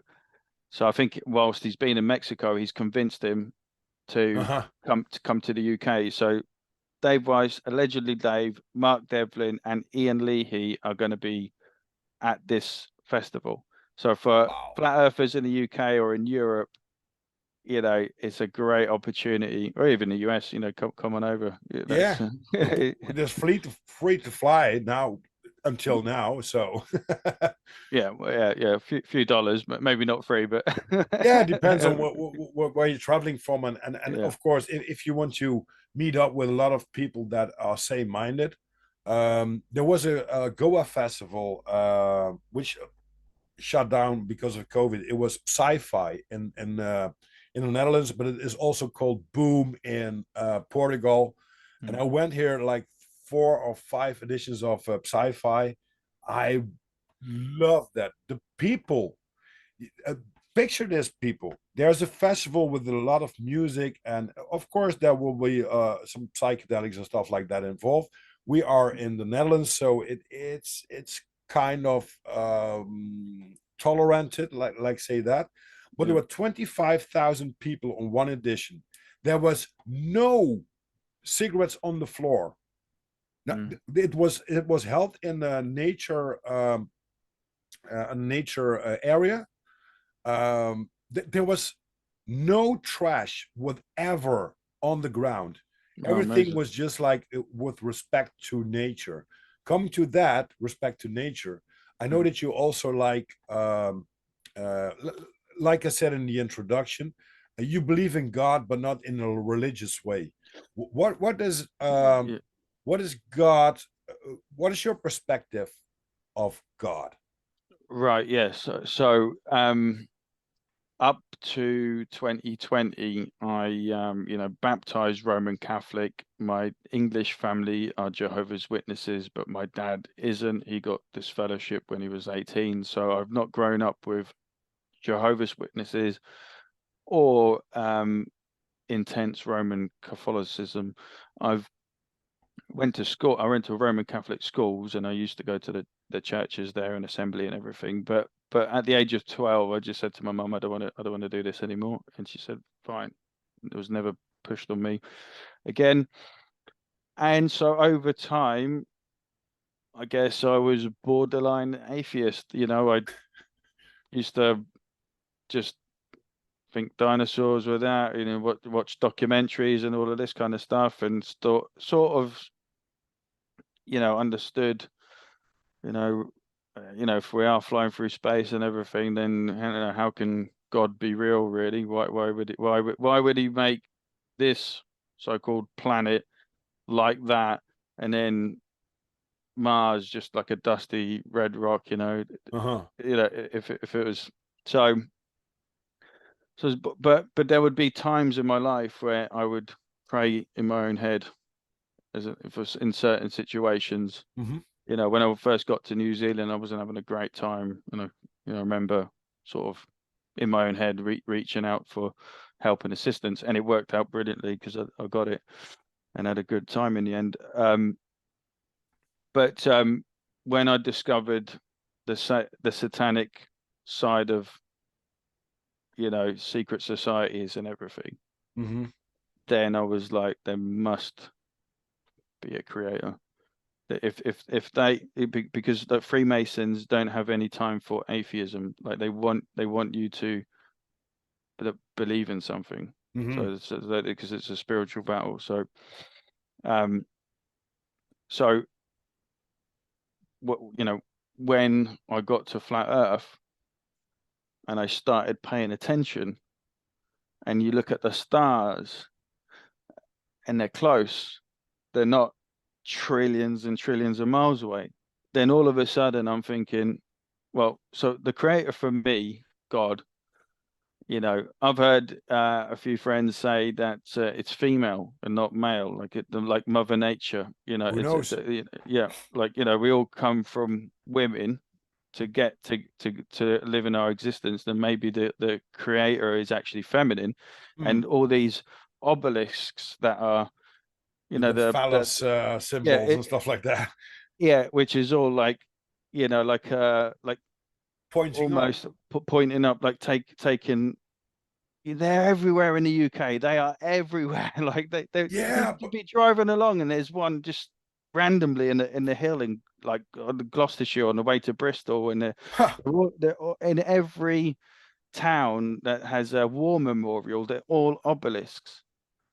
So it's a war memorial, but it's shaped like an Egyptian obelisk, which is, yeah. a phallic thing, Hmm. right? Interesting. So my idea is like the people that have put that there are knowingly taking the piss out of Mother Nature, or the creator, which could be feminine. But Yeah. in my idea is it could also be an something like an energy that we can't even fathom, so Hmm. all the stars are like these energetic, they all have a role to play in everything that is happening here through every living thing. Hmm. Because, you know, yes, humans are, we can create stuff, we can talk via laptops, a dog can't do that.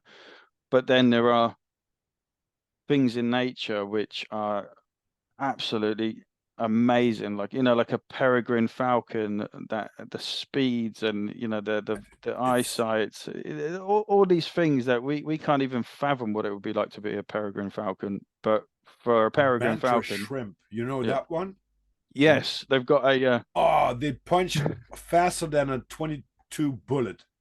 yes, And when they punch on the water to get their prey, they they create energy underwater by the punch. yeah, Yeah, I love nature, but yeah. nice to refer that to that. But please go ahead, and then I think we go into the 10 questions, because this is the Okay. first time we have a time span, ladies and gentlemen. Normally, we just ramble on until we are exaggerated and stuff like Yeah, that. But today hungry, we tired, need to sleep. yeah, exactly. Today we do not do that, so it will be very enjoyable for every listener to listen to it, because it's not that long. My last interview with Rob Sills, I had to put it in two parts because it was like 4 hours, Wow. doing the marathon, but great Yeah. talk. Um, so, Eddie, if there's something that you want to touch base on, please go ahead, and then I will ask the 10 questions.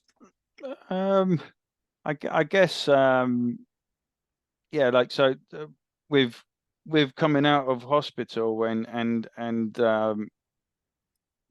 finding flat earth, I changed my job and then got made redundant, and now I'm a self-employed private driver, private hire driver, taxi driver, whatever you want to call me. So in these last 2 years, I've been more focused on myself. I don't necessarily do much local activism anymore, partly because everything has opened up, and Mhm. at this moment in time, it's not really. There are things going on like the ULEZ stuff, and if I was in London, I would get involved with that kind of thing. And I have been to the Oxford protest with regards to the LTNs and the 15-minute cities that they want to introduce here. Mm. And I'll be, with regards to local activism, I'll be ready to go again if they decide to, make it tougher and tighter for us to live our daily lives. But like I said, what I've learned through my sort of awakening process, and Tyler kind of had the same thing, for the fittest flat earther, where he just wanted to tell everybody, and just get everybody, look at this, look at this. My approach now is definitely different. I've now learnt in social situations with people that do not want to seek the truth. Brother, as an example, my dad. It's kind of back to how it was, but knowing that there's this fence that I can't, go Yeah, over, yeah. It's a waste and of energy when you try to. exactly. So it creates harmony in that sense, and if you want to have some kind of relationship, and there's things that I've had to train myself and learn how to be. Plus, being in the hospital was a bit of a humbling experience, because the way I looked at it was like, okay, so if you felt as ill as I did, right, then I can imagine why you would be so defensive and so anti the people that were calling COVID out, the whole the scamdemic, because you suffered and you felt pain. But for me, it was a good experience because I did see what the protocol was. All the research matched how they're doing it. So I saw it from my own eyes. It's not a theory, conspiracy theory. It's reality. Just reality, yeah. Yeah. So, but yeah, so I'm just now. I think it's good to focus on yourself so that you can have a good life with your family, be healthy, and just be ready that there's multiple outcomes of how our future goes. It could be a positive one, it could be a really dark one.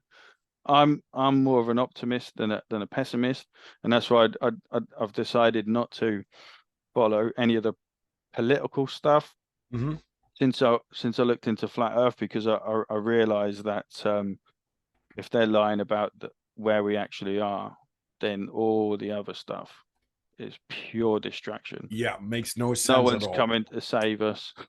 No. Yeah. We got to It's save like ourselves. you save We got to yourself, unite. and hope that enough people save themselves to be the complete and utter majority, so that it just fizzles out and makes all the other people irrelevant over time. So yeah, so I'm optimistic. One of the reasons I got back into the DJing was it's something I like to do, and I know with hard house I'm bloody good at it, right? The Yeah, other that's stuff, good. the other styles I'm good, but I know with hard house I'm really good, and that's not me being big-headed. It's just I know I'm good at it. And I've played a trance nights in Norwich 2022 and 2023, which has given me that motivation to get back into it. So just doing these little things for yourself, being prepared for Whatever comes. bad situations, and but the key thing is to focus on your health, focus on your family, because at the end of the day, that's the most important things that you can control. Wow. Greatly said. I will gonna ask you 10 questions for my guests. Oh, crikey. All right, here they come. 10 questions for my guest, 80. Right. Have a brilliant time already, but 80, what's your favorite color? My favorite color, I would say, it used to be Manchester United red. But that's another thing that I've had to struggle with, is the fact that they're known as the Red Devils, and knowing this is now, yeah. yeah, Oh yeah. and knowing this information now really bugs me. It really bugs me. But yeah, no, it used to be that, but I would say it would be the Italian kit's blue. Or Okay. yellow. I like yellow because it's like sunshine. Not that I'm a sun worshipper, but All right. without the sun, Yeah. we wouldn't have anything. We're going to definitely have a part two where we're going to dig into some more stuff, but because Right. 1.5 hour for a conversation like we have right now, it's too less frame, too less time to dig into some stuff and to have a good talk about everything that we want to talk about. So Yeah. definitely gonna have you on part two, 80. Yeah, happy to go on again. Yeah, great. Favorite music? Favorite music. So I as a 12 to 16, I was a gangster rap. I used to listen to Wu-Tang Clan, and I used to stay up at night to record UOMTV raps on as a 12-year-old. That's why, with Mark Devlin, kind of similar. He was a hip hop DJ and everything. So Mark Devlin, I actually helped him move house last week. Wow.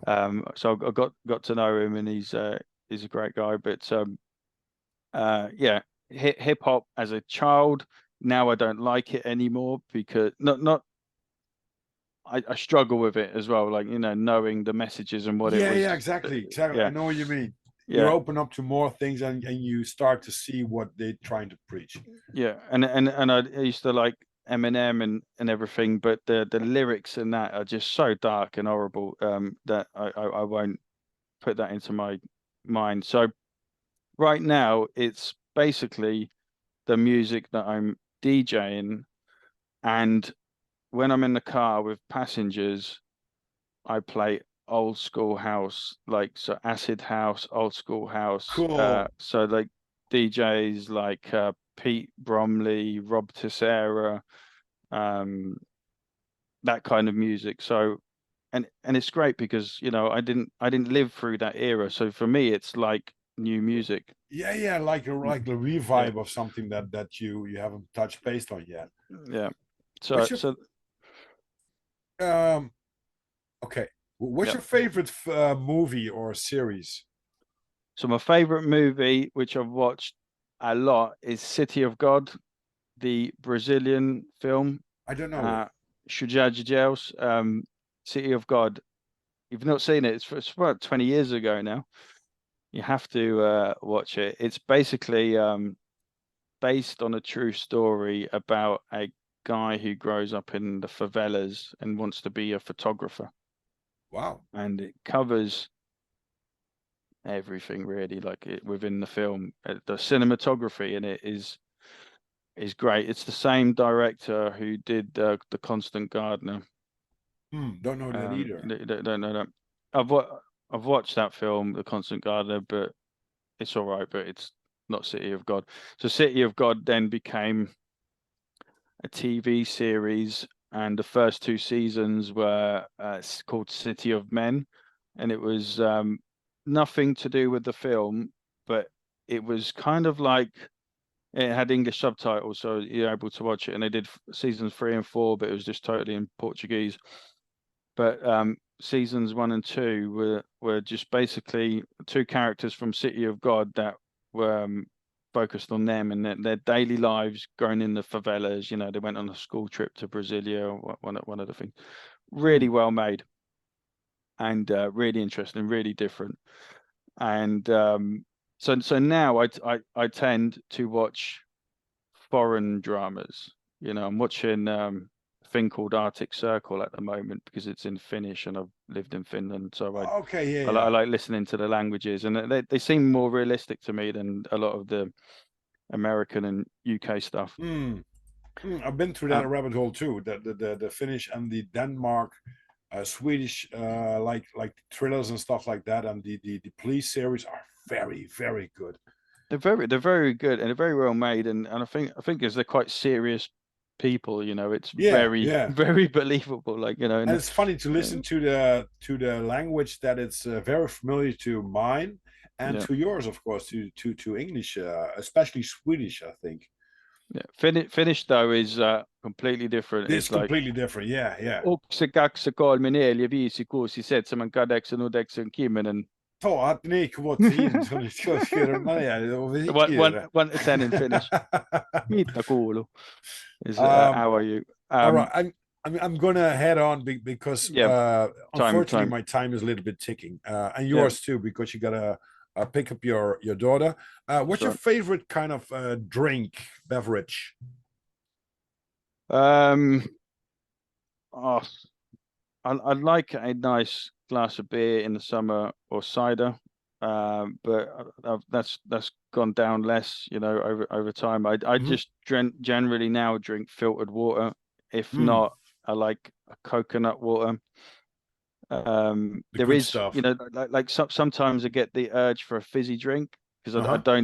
don't drink Coke or anything or Me either. McDonald's for a long time. Like even way before I was awake to anything, I just stopped eating all that crap and drinking that stuff. So there is a drink called Purdy's grape and apple thing. It's like a refreshing fizzy drink that, you know, being on the road, I sometimes need a little pick me up. So I do like drinking that because it's quite quite nice.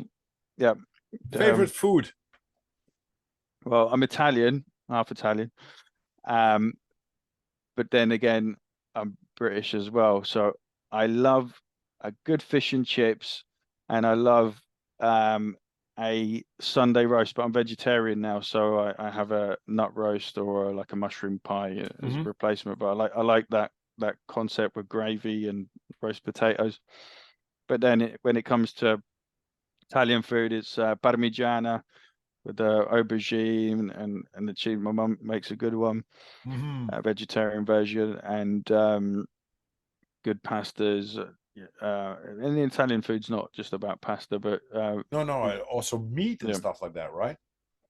Oh, they've got everything, yeah. all kinds of things, and then I do have cravings as well for spicy Thai food. Not too spicy, but you know, that kind of thing, like the Asian food. So no one particular dish, but I've certainly I got. like that you said no one particular dish. So now the Italian comes forward. You know, Guarda, yeah. lo sai, io parlo l'italiano come parlo l'inglese, allora certe volte mi metto a parlare l'italiano e divento italiano. Mi comprendere no capisce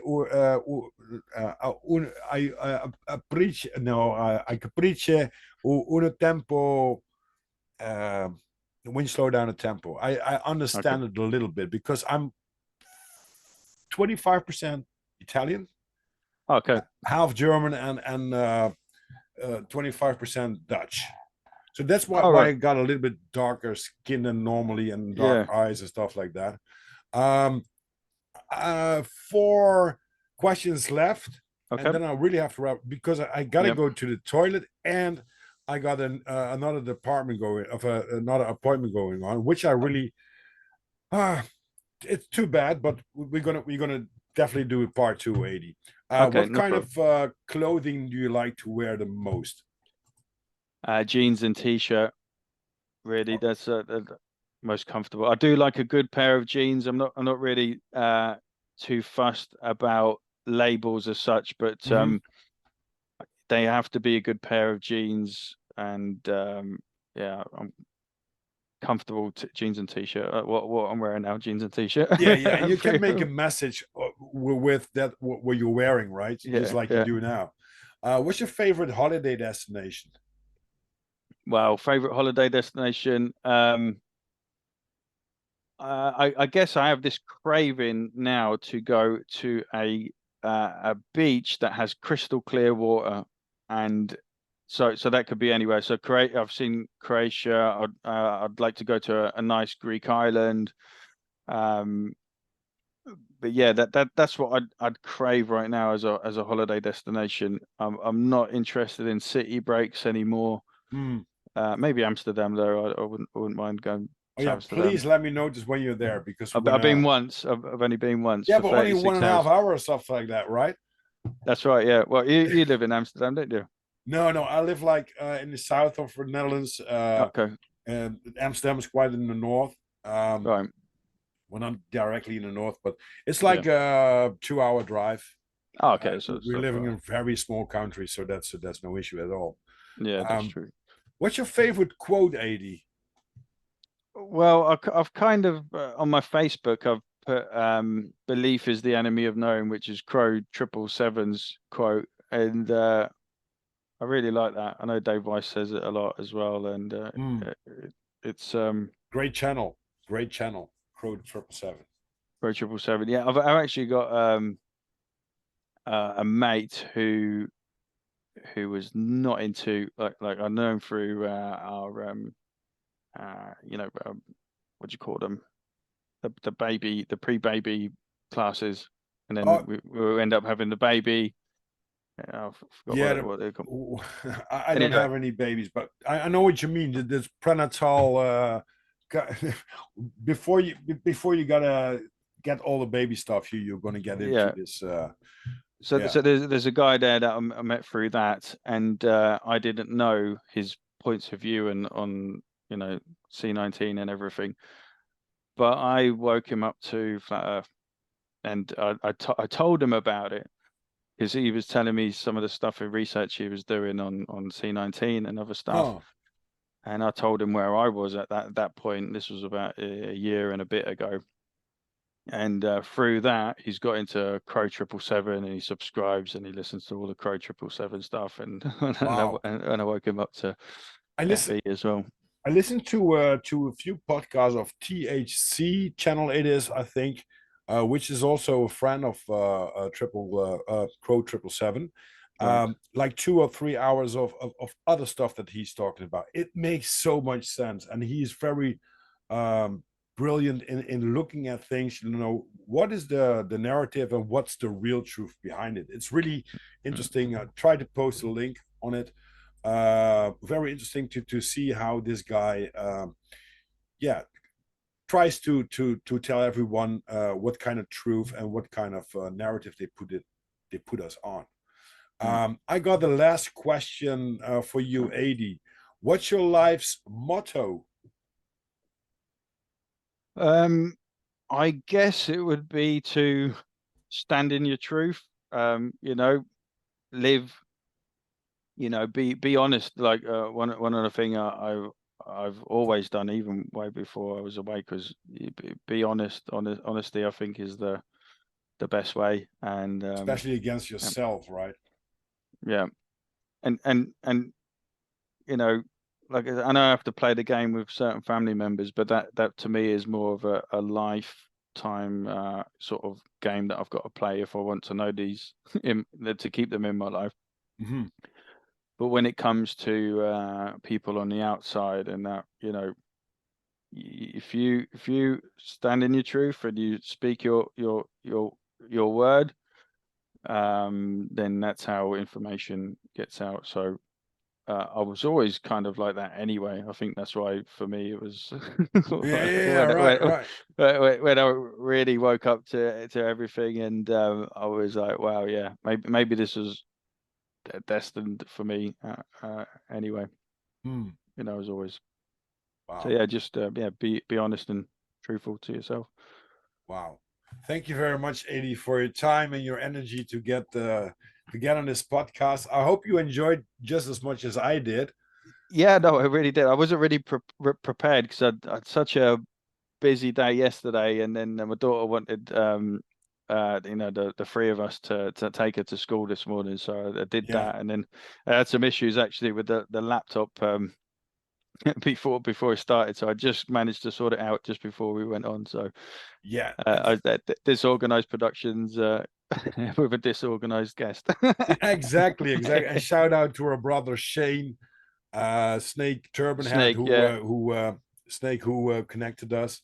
I will definitely get more in touch with you. I'm going to post some links, so if you send them to me, I will post them in the show description. And I really, unfortunately, have to go.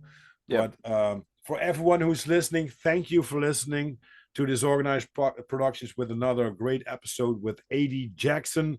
And wherever you are on this beautiful plane world, or, well, not a globe, well, plane Earth, have a good morning, a good day, or a good evening, wherever you are. Thank you. Thank you, Rob. Take care, everybody. Bye. Bye.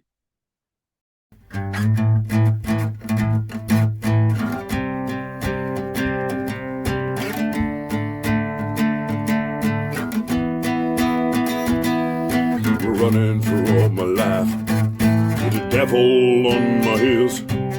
He wasn't always kind, and he couldn't fulfill my dreams. I've been running for all my life with the devil on my heels. He wasn't always kind, and he couldn't fulfill my dreams. He's a pain in the ass, black as a night. God, show me the light. He's a pain in the ass, black as a night. God, show me the light and hold me tight. For I've been running for all my life with the devil